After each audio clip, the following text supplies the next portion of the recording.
Welcome students. So today we are going to learn about fundamental rights.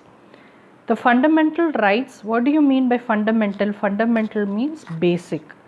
Rights is when you are given certain freedom, we call that as rights. The fundamental rights are enshrined, that means they are written in part 3 of the constitution from articles 12 to 35. So already in the previous part we have learnt from articles 5 to 11 where it talks about citizenship. So from article 12 to 35 the article talks about fundamental rights. In this regard, the framers of the Constitution derived inspiration from the Constitution of USA. So, where did Constitution get its idea or framework? They got that inspiration, that idea from the Constitution of USA, which is America. Originally, the Constitution provided for 7 fundamental rights. So, originally in the beginning, the Indian Constitution, they had only 7 fundamental rights at present, but now there are only 6 fundamental rights. Part 3 of the Constitution is rightly described. So, out of originally in the beginning we had 7 fundamental rights. Fundamental means basic rights, whereas now at present we have 6 fundamental rights, and part 3 of the Constitution, which is very important, is described as the Magna Carta of India. While fundamental rights are available to all persons, certain fundamental rights are available only to Indian citizens. So, you can see that fundamental rights is applicable to all over the people all over the world. But when we talk about fundamental rights in India, that means it is applicable only to Indian citizens. So, Magna Carta is a charter of rights. It's a list of rights issued by King John of England in 1215 under pressure from the barons. Those are working class people. This is the first written document relating to the fundamental rights of citizens. So, that is something that you should know. Then, right to constitutional remedies. So, now what happens? Now, what is remedy? So, when the rights of a person is not being given completely, that means the person will have to go and get his own rights. So, that is what we talk about remedies. So, when a right is not given to a person, what can that person do? That is what we call it as right to constitutional remedies, which is spoken about in Article 32.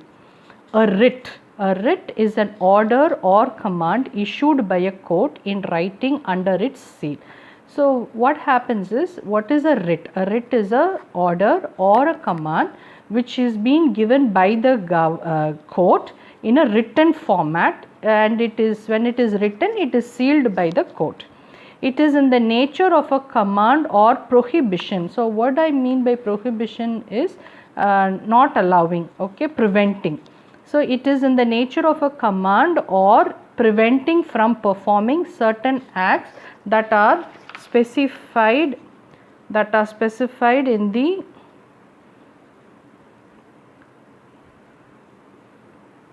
orders of the court. So, what will happen is, so whenever there is when there is a violation, when there is something that is going against the right, then certain acts are not performed, then the orders of the court will come into force. Both the Supreme Court and the High Courts are empowered to issue 5 kinds of writs.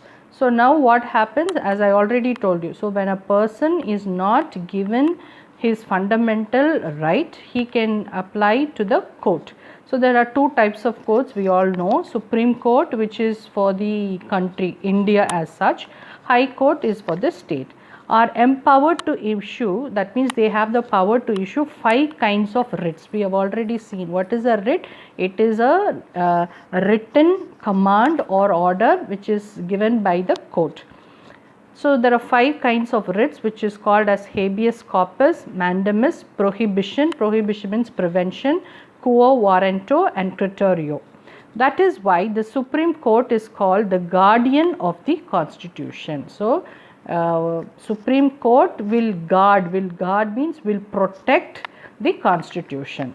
According to Dr. Ambedkar, Article 32 is the heart and soul of the Constitution. So, Dr. Ambedkar was the major person in drafting the Indian Constitution. So he called this Article 32 as the heart and soul of the Constitution.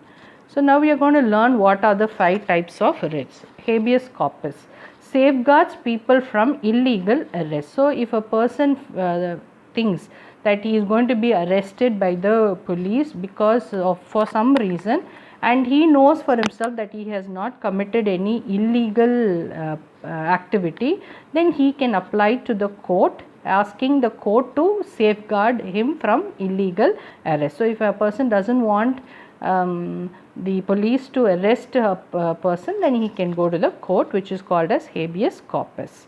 Mandamus, it protects the petitioner. Petitioner is the person who goes seeking for rights to the court.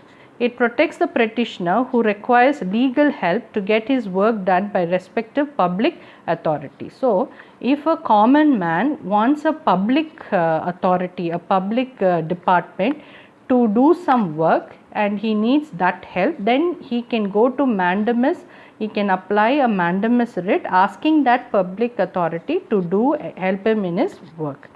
Prohibition, or as I told you, preventing. It prohibits, it prevents a subordinate court from acting beyond its jurisdiction.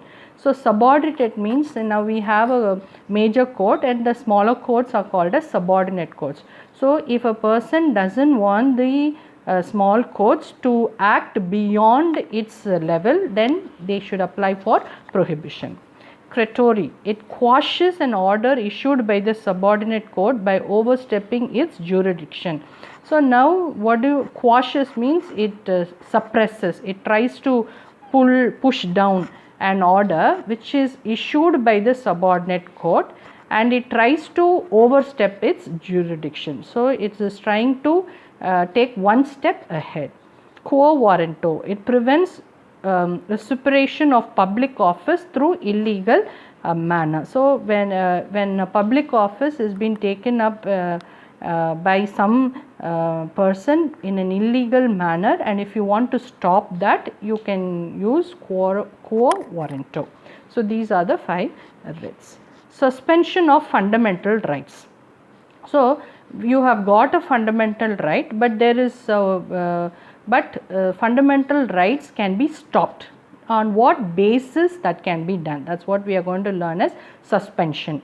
You are going to hold that for some time. Okay.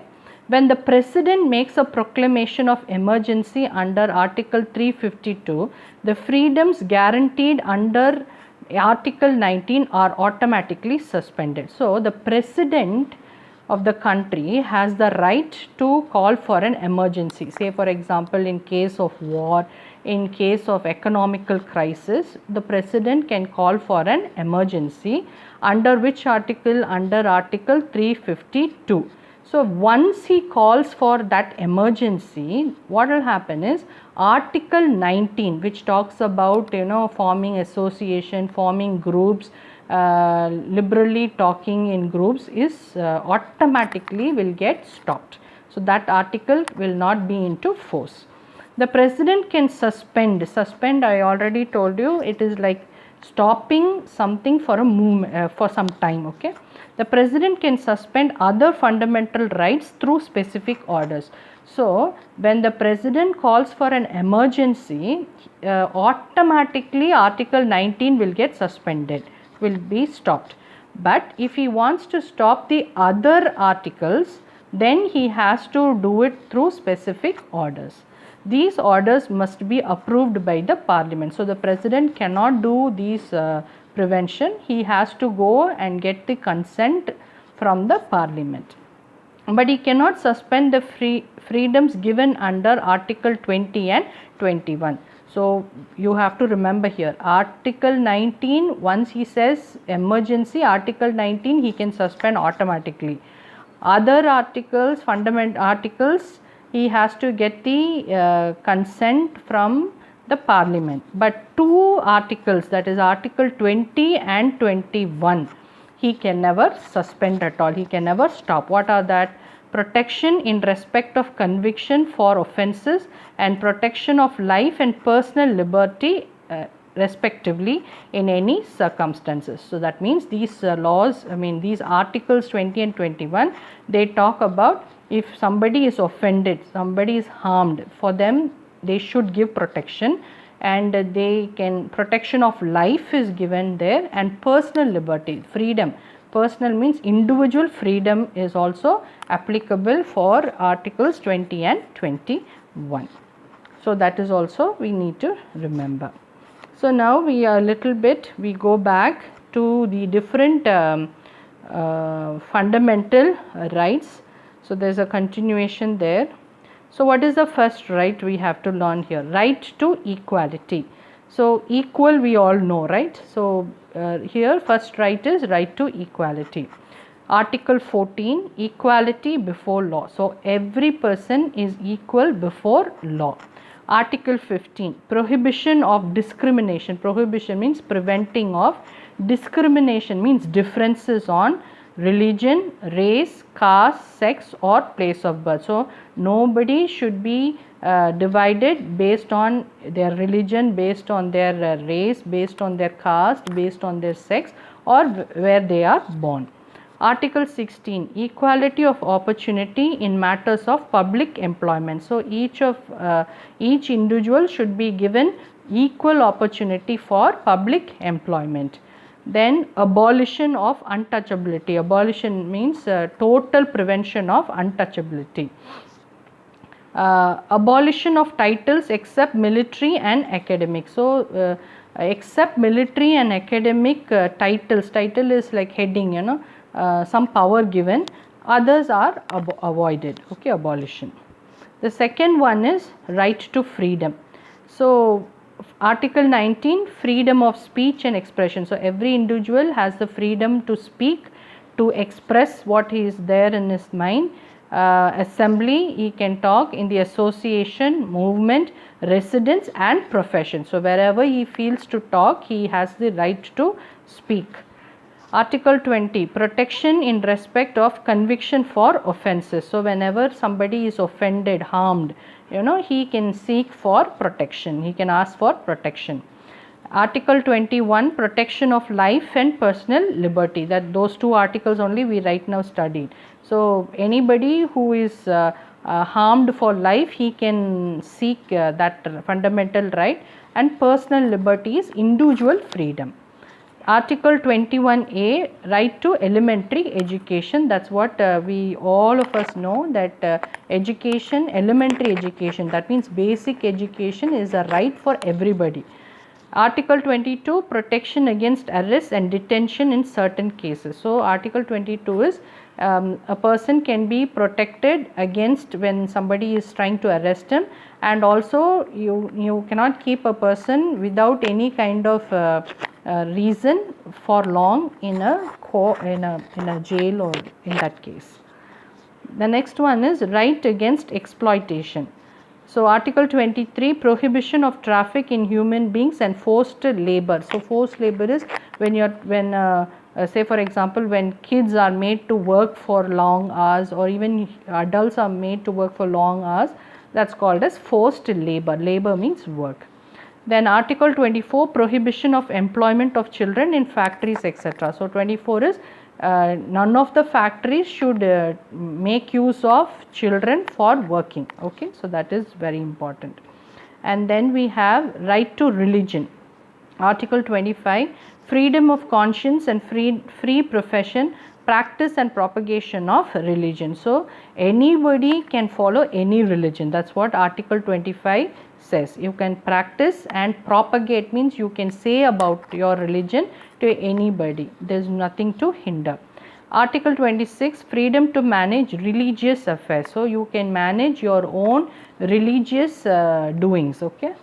Article 27, freedom for payment of taxes for promotion of any religion. So you are given the rights to pay taxes so as to promote your religion.